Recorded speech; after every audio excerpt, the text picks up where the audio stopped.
दोस्तों, अगर आपने एसआईआर 2026 के अंदर अपना इन्यूमरेशन फॉर्म भरा था तो अभी इसकी ड्राफ्ट मतदाता सूची आ चुकी है, जिसके अंदर सभी वोटर्स को अपना जो नाम है जरूर चेक कर लेना चाहिए। अगर आपका जो नाम है इस मतदाता सूची के अंदर नहीं आया है तो आपको इमीडिएट कुछ एक्शन लेने की ज़रूरत होगी। तो इस वीडियो के अंदर मैं आपको दिखाऊंगा किस तरीके से नई वाली जो मतदाता सूची है आपको डाउनलोड करना है, कैसे आपको नाम को चेक करना है, और अगर नाम नहीं है तो आपको क्या करना है। इस वीडियो के अंदर इंटायर इन्फॉर्मेशन आपको देने वाला हूँ। सबसे पहले तो आपको अपना ब्राउज़र ओपन करना है और यहाँ पर आपको सर्च करना है वोटर्स ईसीआई।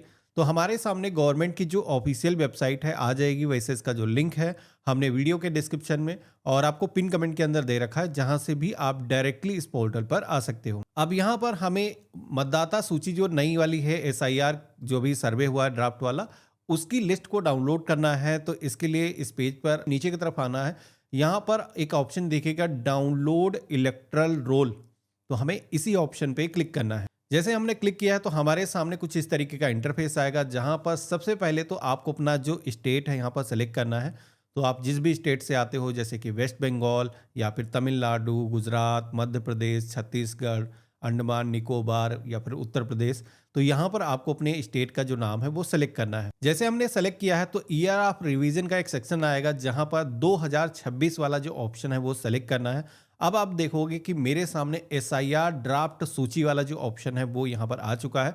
तो रोल टाइप ड्राफ्ट सूची ही हमें अभी डाउनलोड करना है। यहीं पर ऑप्शन आपको दिखेगा जब गवर्नमेंट की तरफ से फाइनल मतदाता सूची जारी करी जाएगी। अभी जिन लोगों को भी क्लेम अपना फाइल करना है, ऑब्जेक्शन जो भी हैं वो यहाँ पर दर्ज करना है, और उसके बाद में यही जो मतदाता सूची है फाइनल के रूप में गवर्नमेंट की तरफ से जारी की जाएगी।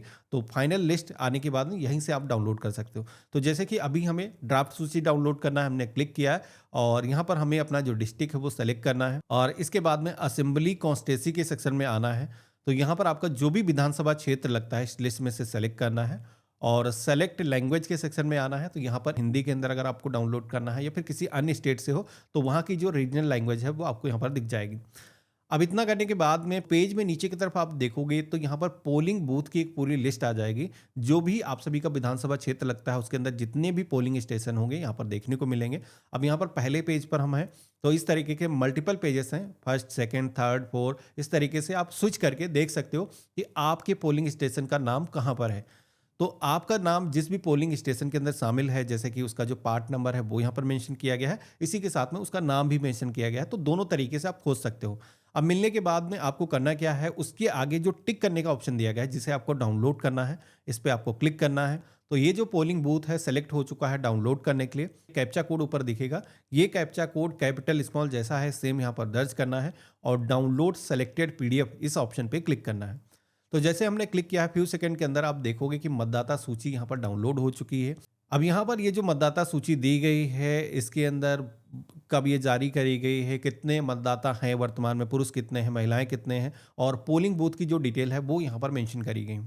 इसी के साथ में पेज में आगे आप आओगे तो यहाँ पर आप देखोगे कि नई जो मतदाता सूची है जिसके अंदर जिन लोगों ने भी एसआईआर का इन्यूमरेशन फॉर्म भरा है, जिन्होंने अपने फैमिली मैपिंग करी है या फिर फॉर्म को भरा है, तो उनका जो नाम है मतदाता सूची के अंदर गवर्नमेंट की तरफ से जोड़ा गया है, और ये है उनकी सूची। तो यहाँ पर आ करके आपको अपना नाम, अपने परिवार के जो भी सदस्य हैं सभी का नाम यहाँ पर दिख जाएगा, उनका ईपिक नंबर दिख जाएगा। तो मिलान कर लेना है कि आपका जो नाम है मौजूद है या नहीं मौजूद है। अब यहाँ पर ये चेक करने का एक और भी तरीका है, आप चाहो तो डायरेक्टली यहाँ पर होम पेज पर ऑप्शन आपको मिल जाएगा search your name voter list का, जिसमें कि आप सभी के सामने कुछ इस तरीके का इंटरफेस आएगा, जहाँ पर आप अपना ईपिक नंबर और अपना जो स्टेट है सेलेक्ट करके कैप्चा कोड यहाँ पर दर्ज करोगे और सर्च की टैब पे क्लिक करोगे। तो यहाँ पर आपका जो नाम है मतदाता सूची के अंदर अगर मौजूद होगा तो यहाँ पर आपकी जो डिटेल है वो देखने को मिल जाएगी। व्यू डिटेल के ऑप्शन पे क्लिक करके आप ये जो डिटेल है यहाँ पर डाउनलोड कर सकते हो, देख सकते हो। अब यहाँ पर ये चेक करना काफ़ी ज़रूरी है कि आपका नाम मौजूद है या नहीं मौजूद है, क्योंकि अगर आपका नाम मौजूद नहीं है तो गवर्नमेंट की तरफ से जैसे कि कहा गया था कि ये लिस्ट जारी होने के बाद में जितने भी ऐसे वोटर्स हैं जिनका नाम छूट जाता है, किसी कारण की वजह से आपने फॉर्म भरा, बीएलओ ने नहीं जमा करा, या फिर आपके फॉर्म के अंदर कुछ इशू था, या फिर आप उस समय भर नहीं पाए थे, तो ऐसे में गवर्नमेंट की तरफ से कहा गया है कि ये जो पीरियड चलेगा ये क्लेम और ऑब्जेक्शन का पीरियड रहेगा। इसी के साथ में नोटिस फेज रहेगा।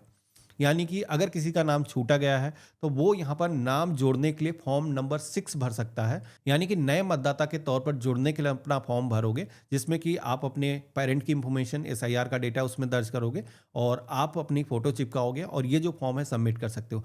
हालांकि ये जो फॉर्म है डिजिटल तरीके से भी भरा जा सकता है, ऑनलाइन भी आप भर सकते हो। साथ ही में यही वो पीरियड है, जैसे कि गवर्नमेंट की तरफ से कहा गया था कि एसआईआर का जो फॉर्म है वो सभी लोगों को भरना है।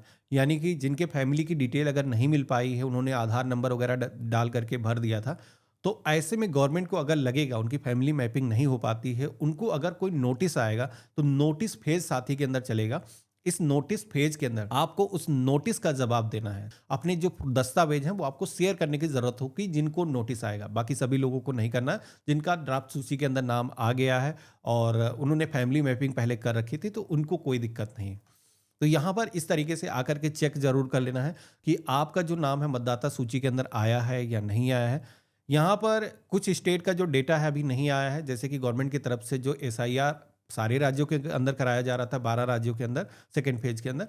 लेकिन कुछ राज्यों के जो डेटा है अभी पोर्टल पर अपलोड कर दिया गया है, लेकिन कुछ ऐसे राज्य हैं जहां पर एसआईआर का जो डेट है वो बढ़ाई गई थी। जैसे कि उत्तर प्रदेश की बात करें, पहले इस डेट को गवर्नमेंट ने 11 दिसंबर किया था और उसके बाद में इस डेट को 26/12/2026 कर दिया था और इसी वजह से इसका जो डेटा है वो डिले हुआ है।